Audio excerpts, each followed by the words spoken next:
Hey everyone, it's Joy here for Honeybee Stamps. Today I'm sharing how I stenciled with water, and I also have a fun little technique that I'm going to share with you, so stay tuned and watching for that. Okay, so I'm going to start by doing some ink blending on my background. I'm going to do rainbow colors, rainbow order. I'm using Distress Oxide inks because if you're going to be stenciling with water, you want to have a water reactive ink. Now, I also want to apologize for how I sound right now. I have been sick and this is the first time I've caught the Rona and I'm at the end of it just trying to get better. So I apologize for how I sound.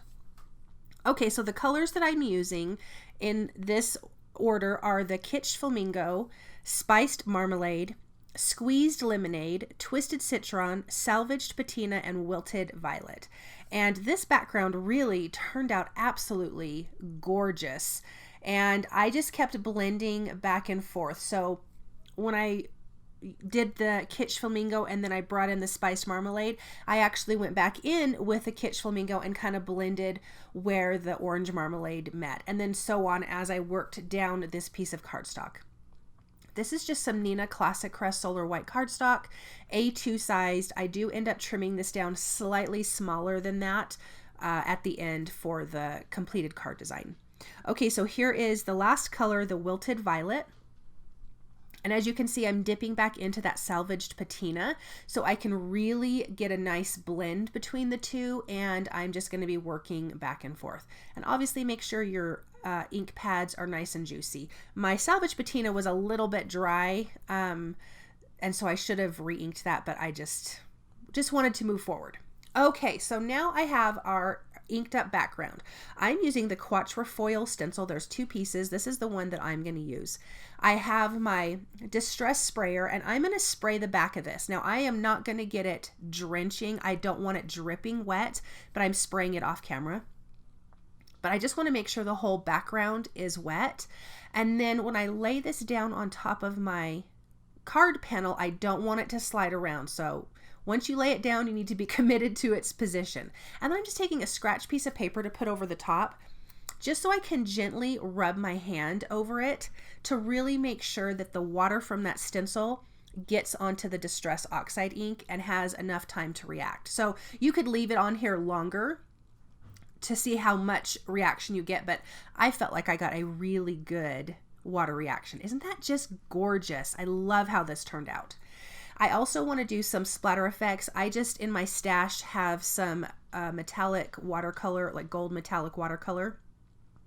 And I'm going to splatter that on the background. And then I'm using Honeybee Stamps Be Shimmery, which is gorgeous. And so I found a little fun technique with that I'm going to share with you. So definitely keep watching because you don't want to miss that because it's genius. And it was so awesome. It worked out so good. So I decided to make a bonus card to show that little bit of a technique. So I'm going to splatter that all over the background and it is just absolutely stunning. And I just squirt a little bit of it on my glass matte work surface and I just use a very small paintbrush. Okay, so now I have another piece of cardstock and here is this little technique. I'm taking all of those ink colors that we used for the other card. I'm going to squish that on my work surface and then I'm going to take a little bit of that Be Shimmery and just squeeze it on there, mix it around with my paintbrush, and that Be Shimmery picks up the ink color, you guys. So the whole ink color is now shimmery like the original Be Shimmery watercolor. I was so thrilled about this. What a simple thing, but now you can completely customize that.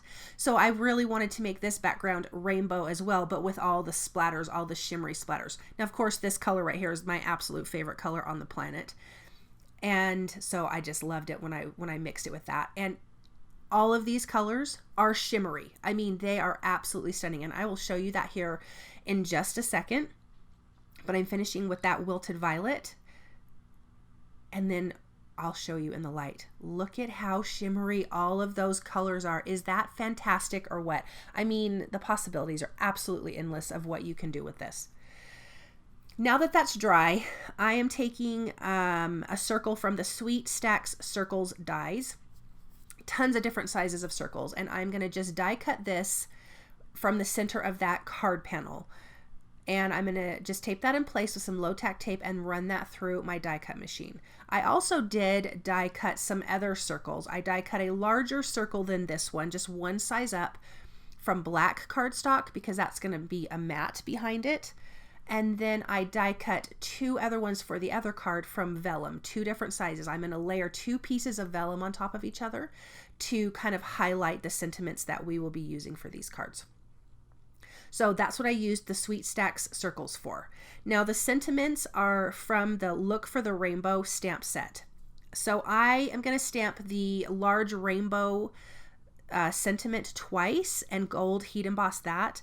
And then the other sentiment says, when it rains, look for the, and then I'm over the for you. So we'll put it together in a minute. But I'm just going to prep my cardstock with a powder tool, use Honeybee Stamp's clear embossing ink, some gold embossing powder, and I'm going to heat that until it's melted. And like I said, I'm going to do that twice for the word rainbow.